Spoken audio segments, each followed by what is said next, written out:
Mario Dumont. Une feuille de route impressionnante. Un curriculum vitae aussi long que le pont de la Confédération. Mais c'était les sondages radio hier, numéristes, pour appelons ça comme au cégep, la session d'automne qui était publiée, évidemment, une croissance. On vous a remercié pour ceux qui étaient avec nous plus tôt.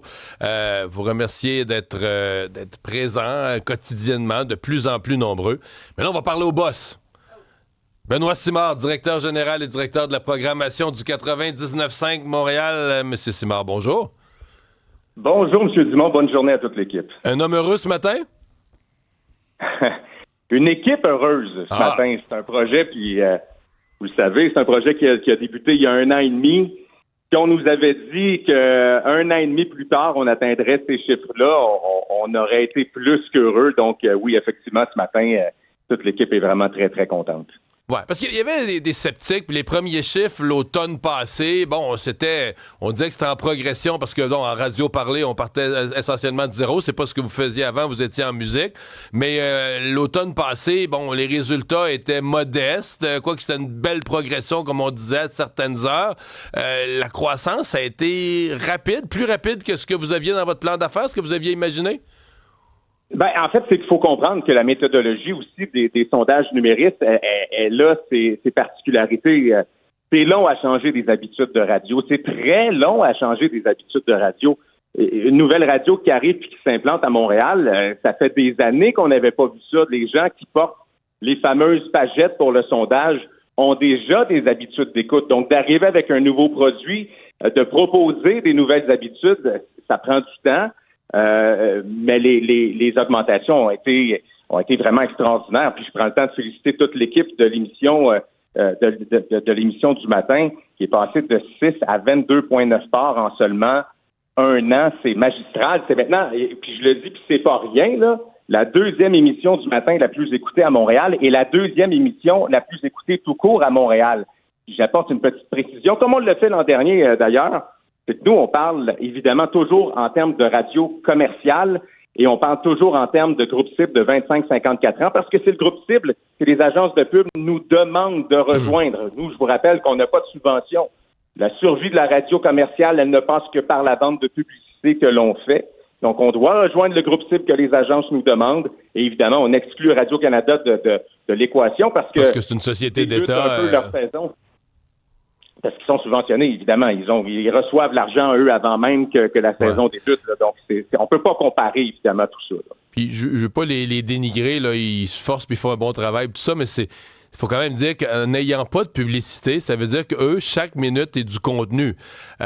Donc, tu sais, c'est quand même... C'est pas tout à fait... Vous comprenez bien, c'est pas tout à fait comparable. Il y a un chiffre sur lequel je veux vous entendre...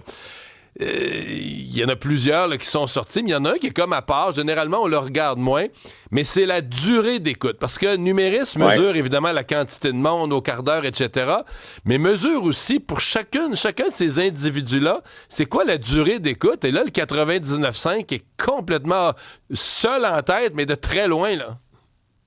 C'est ce qui fait la particularité des auditeurs du 99.5. Cette fidélité d'écoute-là, du lundi au vendredi, entre 6 et 18 heures, elle est à 3,7 heures par auditeur par semaine. Puis vous le dites, là, c'est important de mentionner la 2e position parce que c'est là qu'on comprend à quel point ce chiffre-là est impressionnant. Ceux qui nous suivent sont à 2,1 heures d'écoute moyenne par semaine. La fidélité, c'est le nerf de la guerre dans la radio commerciale. Pourquoi? Parce que ça veut dire que les auditeurs ne changent pas de poste dans les fameux blocs publicités. Ils restent avec nous parce qu'ils savent que le contenu qui s'en vient au retour va les intéresser et ça veut dire qu'ils entendent les clients en ondes. Et ça vaut de l'or lorsque l'on fait de la radio commerciale. Et on a réussi à faire ça avec la grille du 99.5. Ça veut dire que le contenu qui est proposé accroche les auditeurs et ils savent qu'au retour de la pause, ils savent que peu importe ce qui arrive, le contenu qui va être produit, qui va être proposé par la suite, va les intéresser, va les rejoindre. Ce qui est drôle, c'est que même ce matin, il y a Anne qui nous dit « Hey, moi, je veux juste vous lancer un défi. J'écoute Cube de 6 à 18 heures du lundi au vendredi. » Puis il y en a qui ont répondu. Fanny dit « Hey, moi, c'est la même chose, 99.5, du 6 heures à 20 heures, je suis là. » Puis après ça, il y en a une autre qui a répondu, Magali, qui dit « Laura, qui dit même affaire, j'accepte le défi, j'écoute de 6 à 6. » Eux, ils font monter en moyenne, là, M. Simard, ceux qui écoutent toute la journée, tous les jours. Ben oui, absolument, c'est sûr. C'est une moyenne, hein. C'est une moyenne. Il y en a qui l'écoutent plus, il y en a qui l'écoutent moins. Puis, vous parliez de 6 à 20 heures. Je veux quand même souligner la performance de Benoît Dutrisac qui a été exceptionnelle, l'augmentation de 12 sports, qui est aussi deuxième maintenant dans sa case horaire, aussi dans le top 10 des émissions les plus écoutées. Toute la journée, les augmentations sont importantes, là. Ben oui, absolument. Isabelle, augmentation de 5 parts. Richard, augmentation de 6,2 parts. Du lundi au vendredi, en 18, on est maintenant deuxième à Montréal. Puis en soirée, c'est la même chose. Rémi Villemur, à 18h, augmente de 5 parts. Marceau, le soir, de 3 parts. C'est partout sur la grille, ces augmentations-là.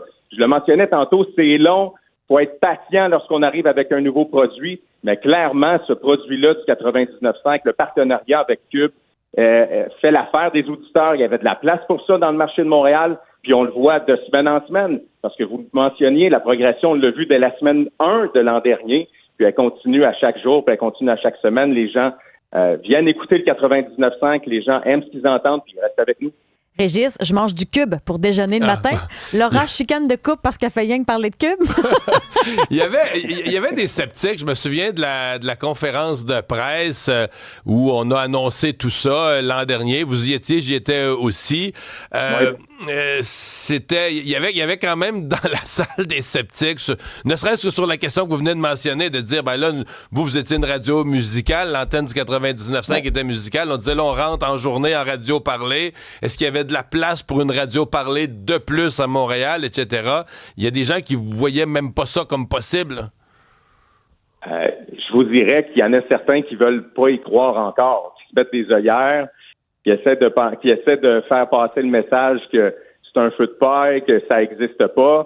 Il y en a qui veulent que ce produit-là échoue. On le voit là, par différentes façons, nos concurrents, nos adversaires qui utilisent tous les moyens qu'ils peuvent pour essayer de briser ce partenariat, puis briser cette lancée-là. Mais oui, c'est sûr qu'il y a des sceptiques. Il va toujours y avoir des sceptiques, mais la vérité, elle est plus que jamais dans les chiffres que Numéris a dévoilés hier. Il y a définitivement une place pour une radio comme le 99.5 à Montréal.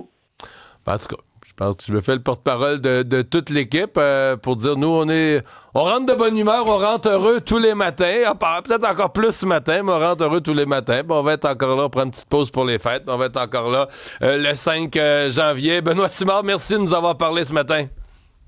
Félicitations à toute votre équipe, M. Dumont. Merci. Au revoir.